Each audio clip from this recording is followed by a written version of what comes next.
You're listening to Kerry Lutz's Financial Survival Network, where you get valuable information you just can't find anywhere else. To thrive in today's trying times, you need the Financial Survival Network, now more than ever. Go to financialsurvivalnetwork.com and get your free newsletter and gift. Financial Survival Network, now more than ever. Welcome. You are listening to Watching the Financial Survival Network. I'm your host, Kerry Lutz. Well, if you've got an agency and you're looking to scale it, then you're going to want to hear from this person. He's been on the show before, Dave Valentine.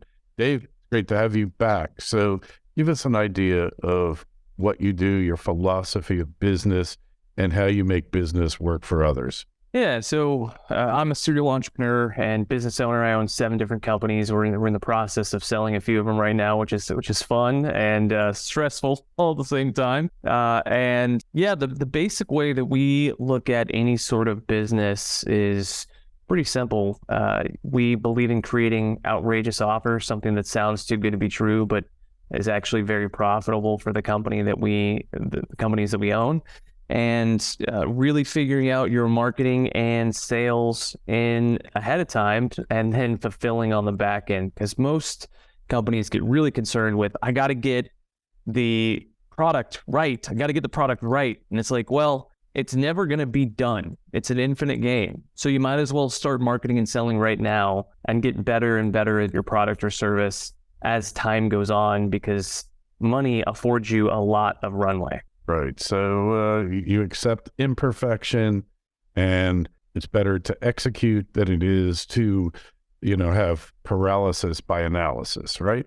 Yeah. Most agency owners, most business owners that I know that are doing less than $1 million in revenue, they're afraid. They're afraid to take a risk on doing some sort of outreach, or they don't want to come across as spammy, or they don't want to waste a whole bunch in advertising. And so what they do instead is they refer their way, network their way to sometimes $1 million company. That's what I did with my first agency, and it will kill you. I mean, it nearly killed me at the age of 29. And so what we really start to do as we put together this program called the Dream Agency Quest for marketing, advertising, and web dev and design agencies, the real idea is simple. Hey, listen, I'm going to show you the things that we've done to scale 4 of the agencies that I've owned over the past 10 years to 7 figures plus. And you can go execute on them yourself. And so that's kind of the fun part, is being able to teach and train people on how to do what we do, because we need more successful entrepreneurs, and we need more people that are providing high value to the business community at large. Okay. So how did you wind up getting into this? You mentioned you had your own business that was about to kill you. What happened? Yeah. So in the first business, I knew that I was good at my practice. I was young, I was 25, but I knew that I wanted to build a company. And so I had no idea how to do that. Didn't know how to get a client, didn't know how to do the legal side. How do you actually have W-2 staff versus 1099? What's the difference? And just like most entrepreneurs, I had to figure all that stuff out. And I worked really hard to go get $1 million agency built up, and we were doing social media and social media advertising and web dev and design. And I was kind of everything to everyone. If you had a checkbook and it would spend, we were interested in working with you. And so that's kind of where we found ourselves. When I turned 29, my doc just said, hey, listen, we ran some tests, said, hey, you're the most stressed out person we've ever tested. If you keep going like this, you're not going to see 40. And so I really had to change how I thought about business. And so that led to me going, okay, how do companies get sustainable, meetings booked? Because I was having all these conversations and they were small potatoes. I mean, it's funny. I was looking back through some old contracts recently, and one of the things that I saw, Kerry, was this agreement for $500 a month. And I remember at the time thinking, it's small potatoes, but we need it. And I haven't sold anything for $500 in a long time. And so, it's really fascinating when you move out of a deprivation or starvation mentality towards your lead generation. All of a sudden, if you have 100 calls this month, you're not worried about closing this call that you're about to have. You have 99 more. And so that really changes the dynamics of what's possible for an organization, for a company.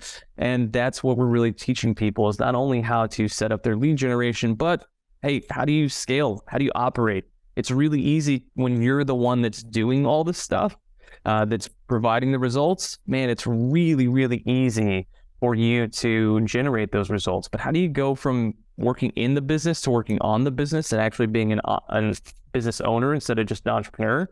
And that's kind of where the sweet spot is for a lot of these agencies, is they're trying to figure out how to make that transition from doing everything to having other people do things for them instead. Right. All right. So scaling up, obviously it's got a lot to do with delegation, but as a solopreneur, it's really hard to let go of the reins and trust somebody sometimes, isn't it? Yeah. And there's lots of pitfalls, right? Like, so one of my favorite things to tell people is, I'm like, all right, your administrative tasks should be the first thing that you get off your plate, because your admin tasks, even as a solopreneur, they're still going to take you 5 to 10 hours a week, and it's little dinky things sometimes, but they're things that are significant. So hire an admin assistant as your first kind of hire. And then after that, you're going to want to try and find someone to fit what you don't have, right? So I've talked to some founders, they're like, I'm just not great at selling. I'm like, okay, well, you're going to have to get good. That's always my recommendation. You're going to have to be good enough that you can train a salesperson. So what if you brought someone in to take some of the creative work off your plate, right? What if you brought someone in that could be a designer like you, or that maybe they could run some of the social media platforms, or maybe they could handle some of the conversations with clients, and that would free you up to do more sales so that you get more of that experience under your belt. And then once you do that, maybe it does make sense to hire a salesperson after you've kind of figured out that sales process, because no salesperson, no matter how good they are they going to be able to figure out how to sell like you sell? They just won't be able to do it. So it's really kind of coming to the point in your journey where you realize, okay, the first step I have to do is get the admin stuff off. Then the next step is I need to get some of the work that I do in the business off my plate so that I can figure out how to sell, and then really bringing in that salesperson potentially as the next hire. Mm-hmm.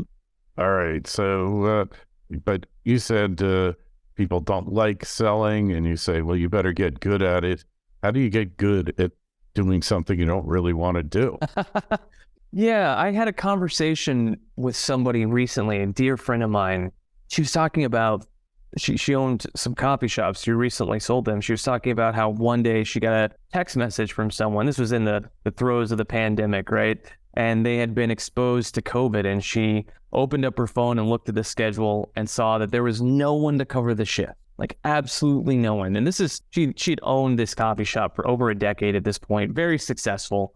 And she had to go in and go work a shift. And she was not happy about it, right? Like that is just not what she wants to be doing on a Tuesday. And she doesn't want to be getting that text message at 6 a.m.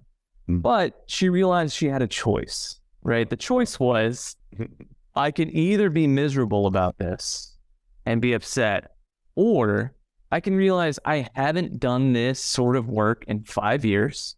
I'm probably not going to have to do it again anytime soon. So I might as well just enjoy it. I might as well enjoy talking with customers, making coffee, and being in the shop, because when else are you going to get to do it? And that's my real encouragement to people who are like, I don't like to sell. I'm like, I get it. There are things that I don't like in my business all the time that I have to do. How could you flip it? Hey, I only have to do this for so long because we're going to be so successful that I'm going to have someone else doing this. So I might as well just enjoy getting to know customers and clients right now and understanding who they are and what they have going on. All right. Well, Lutz's first law of business is when you start your own business, you will spend the majority of your time doing the things that you least enjoy. That's right. Right. True? Oh, 100%. When my wife started her business, she didn't have anything, just like I didn't have anything, but she did it just recently. She just started a business a couple of years ago, and she had these experiences that I had forgotten, Kerry, the experience of how do I put together a website? Where's the domain? How do I set up my email in Gmail, like all these things that as you grow your company, and my companies are quite large now, you just don't think about. Those things are taken care of from the myriad of staff that we have. I don't need to think about this. We're fine. And so it really kind of changes the conversation when you have to go back to, oh yeah, I have to teach myself how to do everything. Yeah, agreed. So 3 top pieces of advice you give anyone who's started an agency, thinking about starting it, or wants to scale it up. Yeah, first thing is focus on one service or one industry, right? So people always talk about niching down, and what they're usually talking about is an industry. The other way that you can niche is into a specific service. And that's my preferred method, honestly, Kerry. Now, the reason why I say it's my preferred method is if you're going to niche down into an industry, you're going to need to provide a lot of services. And what that ends up looking like is for every service that you provide, you need to have a staff member that's full-time that's running that and providing that for your clients. So I always tell people be very cautious about niching down into an industry until you get larger. The second thing that I would say is prioritize your lead generation. My favorite method for lead generation is old school. It's email and cold direct mail follow-up. And it works wonders. And if you have consistent meetings being booked on your calendar every single month, you will close business just by accident. The general law of averages. The law of averages will kick in. Absolutely. I mean, it's really funny. We figured out that even a terrible salesperson will close 5% of the deals that come through the door just because they want to work with us, right? So yeah, and 80% of life is just showing up, right?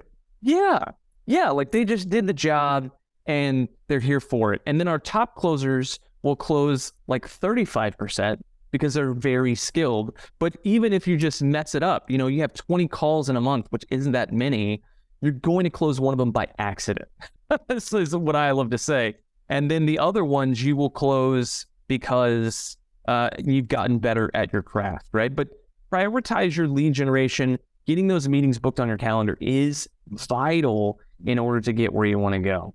And then the last thing is enjoy the process, right? Like I love to tell my teams whenever we're first getting started, I'm like, it's not always going to be this way. We're not always going to be this small. We're not always going to have this little staff. It's going to get bigger. It's going to change. We're going to have different people here. So just enjoy where we're at right now. And that changes the conversation for people around what it looks like to engage with work on a regular basis.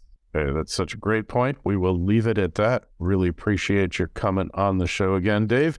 If people want to find out more about you, connect with you on the web, where is the best place to find you? Yeah, they can go to davevalentine.co and check me out there. And if they want to reach out, dave@davevalentine.co, they can hit me up with an email. Thanks for having me on, Kerry. This is fun.